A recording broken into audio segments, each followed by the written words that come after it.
Okay, guys, how you doing? How's everything? It's very nice to at least through this video say hello. Uh, I've been asked to come up with this video and explain this week's work, which is wonderful because I have the opportunity of saying hello to everybody. I know we've been keeping in touch with through the virtual classroom and through emails and such, but it's not the same. At least I have the opportunity of saying hello and to encourage you to keep safe. I know your parents are keeping you under lockdown, which is very important under the circumstances. I know you guys are safe, so just try to follow instructions and don't get desperate, and don't watch too much Netflix. Okay. Anyways, before I describe this week's assignment, let me say that I feel very, very glad. I feel very happy with the work you guys have been handing in. Last week's work was wonderful. Many of you, I think your grade reflects the excellent effort that you guys are putting into this. And, as a teacher, it makes me very proud, the fact that, most of you are taking this serious. You're doing your research, you're doing your stuff. You come up with wonderful work, and it's very nice. It's very nice. It's very satisfactory. I feel happy, and I encourage you to continue doing such wonderful work. Make sure most of you are doing it. Make sure you read instructions in the virtual classroom. You submit everything through the virtual classroom. Remember that no email submissions will be allowed. And get familiarized with the rubrica. Remember that the rubrica that we are using, which is different for every single assignment, the rubrica has every single criteria that you need to actually hand in a successful assignment. So make sure you read the rubrica. Make sure you pinpoint the criterias that you need to follow in order to have a successful assignment and thus have a successful grade. So I encourage you to do so. This week we're going to be working on the arrival of Europeans to America. We're going to be working on chapter 17. In chapter 17 you will find 3 reading assignments. I'm concerned with reading assignment number 1, and I'm concerned with reading assignment number 3. In the meantime, and under the circumstances, disregard reading assignment number 2. I'm not interested in that at the moment. So we're going to be working on reading assignment number 1 and reading assignment number 3. Now, from prior classes, I've gathered that you guys have a pretty good understanding of, the arrival of Europeans to America and the consequences of that arrival. Remember that, the story goes as far as, Christopher Columbus boarded some ships in 1492 and actually arrived in the Americas. But there were many things that were happening as far as, society, as far as, economics, as far as politics, especially in the Iberian Peninsula. These circumstances led, particularly the Portuguese, and later the Spaniards, and later the English, and later the French, and later the Dutch, to explore the New World and to arrive at the New World and make the so-called New World, make it theirs. Remember that here in the New World, there were plenty of Native American societies. There were plenty of Native American civilizations that actually made their lives and lived here for hundreds of years and had their civilization, their way of life, their culture disrupted by the arrival of Europeans. They were systematically under attack. They were systematically killed. They were even under attack from European diseases and viruses, talking about COVID-19, right? That disrupted their way of life, disrupted their society. As you know from prior history classes, here in the Caribbean, we had the Taínos. In Antillas Mayores. We had the Aztecs in Central America. You had the Iroquois in North America. You had the Anasazi in North America. You had the Incas in South America. So you had all these Native American civilizations that had their lives disrupted by the arrival of Europeans. And these people were actually successful confronting Native Americans because they came prepared, and they had, the right military technology and the right military knowledge, to eventually defeat these people, Native Americans, and to conquer these people and enslave them, because that's what actually happened. Okay? Now, lesson number 3 talks to you a little bit about the consequences of this arrival.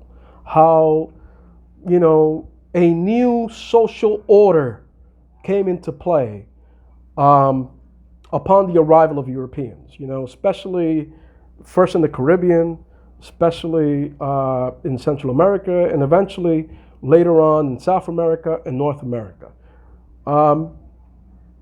I think it's very important for us to understand that. I think it's very important for us in world history to understand these facts, because these were major world events. I mean, right now we're going through a situation which is a major world event, this COVID-19 situation. But, back in the late 15th century and in the 16th century, in the 1500s, the arrival of Europeans and the European conquest of America, and when I mean Europeans, I don't necessarily mean the Spaniards. I also mean the French. I also mean the Portuguese. I also mean, the Dutch, the English. With the arrival of these Europeans, a new society emerged, a new social structure emerged. And it's very important for us to understand that fully. Because, for example, in 11th grade, I touch upon those particular facts. And it's very important for you to grasp in world history, the historical events that led up to European colonization, European exploration and colonization of America, and the end result of this process. Now, going into the assignment is going to be, simple. It's not going to be complicated. What I want you to do is to go to chapter 17, lesson number 1 and lesson 3, as I said before, and you will work on the vocabulary and questions 1 through 5. Questions 1 through 5 and the vocabulary.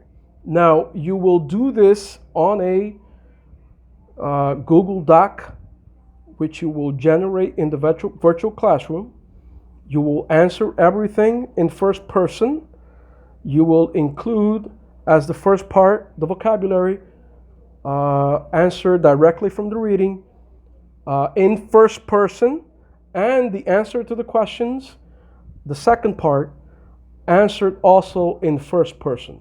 Remember that one of the major criteria of the work that I've assigned so far is that you answer in first person.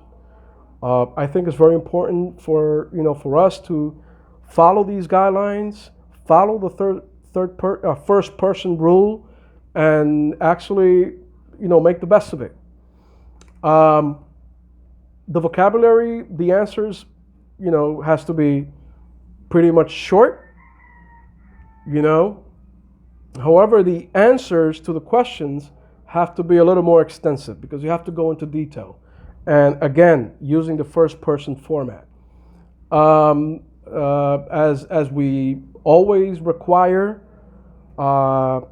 these answers, not the vocabulary, but the questions, these answers not only have to be in first person, but also you have to follow the 10-sentence paragraph format. Okay?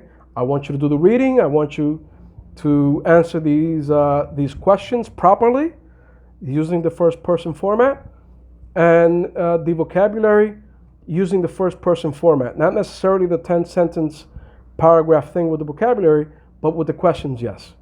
Okay? You will generate a Google Doc document, which you will submit by Friday, 12 noon. That's 12 p.m. You will hand this in. Please, no lateness. Please, no email submission. Everything has to be done through the virtual classroom. Okay?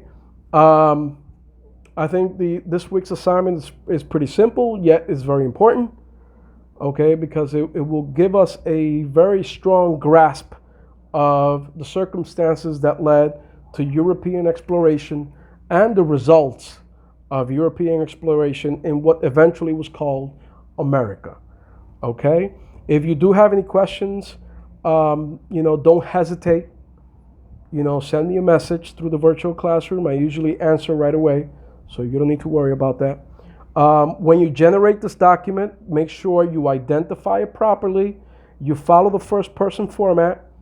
And for the questions, you follow the 10-sentence paragraph format that I always require.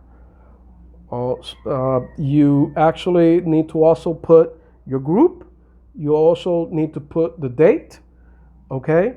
Everything must be typed in English, please. In English, please. Okay? And just show me, when you answer these questions, show me in first person with the 10-sentence paragraph format for each question, show me that you did the reading. Make sure you relay to moi that you did the reading. Okay? Because that's very important. I trust that you do the reading.